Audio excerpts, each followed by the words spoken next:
Mr. 2025 Grand Finalist pinakilala na at Vice Ganda nakabalik na. Yan ang pag-uusapan natin ngayong araw po ng Huwebes, January 30. Pero bago yan ay pag-usapan po muna natin ang prizes given na ipinamigay ng dalawang noontime shows kahapon. Pero again, humiling ako na pakisubscribe ang aking YouTube channel, pakilike and share na din po mga kaparokya. At kung di po mabigat sa inyo ay huwag nyo pong skip ang ads na lumalabas po sa video ko. Maraming salamat po sa inyo mga kaparokya. So yun nga po mga kaparokya, kahapon po ay bumalik na po from vacation ang main host ng It's Showtime na si Vice Ganda. And in fairness to him mga kaparokya, ay tumaas po ang views ng Madlang People noontime shows. Sapagkat upon watching po sa views nila, sa kanilang main YouTube channel ay umabot po ito ng 87,000 views. Base lang po yan sa nakita ko mga kaparokya. Hindi lang po natin na-save. Yun nga po mga parokya, tumaas din po kahit paano ang views ng It's Showtime. Dahil without his presence for more than a week, ay mababa po talaga ang views na naabot ng main YouTube channel nito. Kaya congrats on the part of It's Showtime. Samantala, batiin muna natin ng happy 6th birthday ang Eat Bulaga baby na si Queen Amber Torres. Binati siya kanina ng buong Dabarkads during Sugod Bahay segment.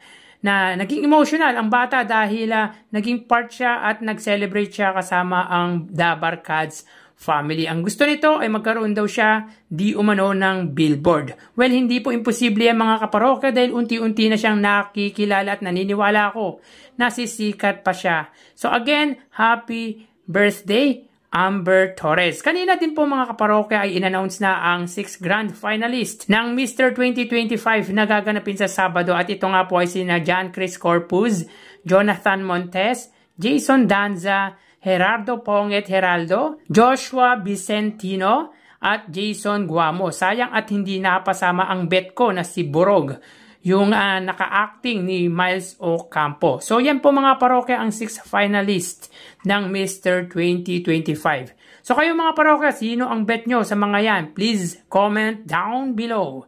Samantala punta tayo sa prizes given ang dalawang noontime shows kahapon. Pero recap lang po tayo in today's episode. Sila po ay nakapamahagi ng total of 476,000 pesos kung saan ang 75,000 pesos dito ay sa It's Showtime at ang 401,000 naman po ay sa Eat Bulaga. So para naman po sa araw ng Miyerkules, kahapong episode po ito mga parokya, may kita po natin dito na ang It's Showtime po ay may 25,000 pesos at ang Eat Bulaga naman po ay 170,000 pesos. 15,000 po sa Sexy Babe at 10,000 naman po sa Hide and Sing. Samantalang ang Eat Bulaga po, 40,000 sa Pera Fee, 75,000 sa Sugod Bahay, 60,000 sa Gimme 5 at 15,000 naman po sa The Clones. With that mga kaparokya, they got a total of 195,000 pesos. Combined prizes po yan mga kaparokya. Meaning in 3 days episode, they were given a total of 671,000 pesos. So meron na po silang pinagsamang 671,000 pesos kung saan 100,000 po dyan ay sa It's Showtime at 571,000 naman po sa Eat Bulaga. So yan po ang papremyong ibinahagi nila for 3 days. So tara ating alamin ang online viewership ng dalawang bigating noontime shows. Para sa Eat Bulaga under TVJ Facebook page na may 2.9 million followers at sa It's Showtime naman po na may 18 million followers. So sa oras na 2:14 PM mga kaparokya, pasensya na po, umalis po tayo kaya late na po tayo nag-start mag-online viewership. So dito nakikita po natin mga kaparokya na ang It's Showtime po ay may 11,800 viewers. Samantalang ang Eat Bulaga po ay hindi pa po nagpa-pop up ang kanilang live viewers. So wait lang po tayo mga kaparokya. Para naman po sa Eat Bulaga, sila po ay may 3,600 viewers. Again, as of 2:15 PM, ang Showtime ay may 12,100 viewers at ang Eat Bulaga naman po ay 3,600 live viewers. So punta naman po tayo sa TV Network YouTube channel ang dalawang noontime shows. Unahin natin ang Eat Bulaga under TV5 Philippines na may kasalukuyan subscribers na 2.24 million at sa It's Showtime under GMA Network YouTube channel na may 37.6 million subscribers. So sa oras na 2:15 PM ang It's Showtime po under GMA Network, sila po ay may 31,000 viewers.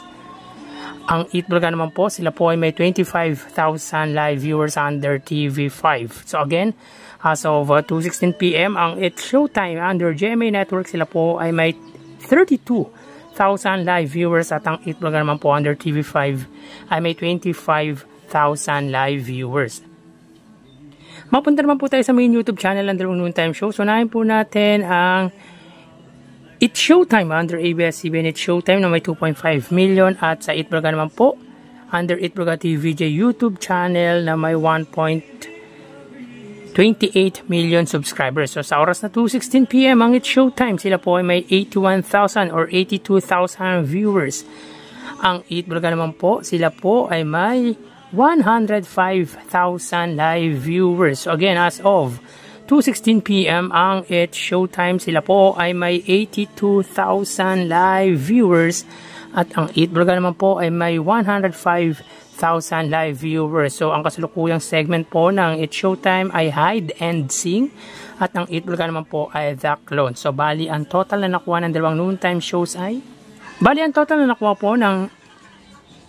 total po na nakuha ng It's Showtime ay 125,000 viewers at ang Eat Bulaga naman po ay 133,000 live viewers.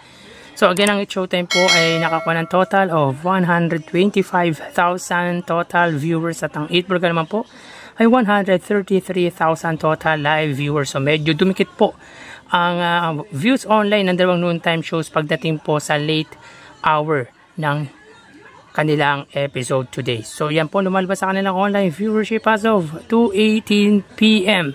At bukas ay matutunghayan nyo na naman na bagong yugto ng ating online views update ng Dalawang Noontime Shows. Magpapaalam po muna pansamantala mga parok na magsiingat po tayo. Thank you and God bless.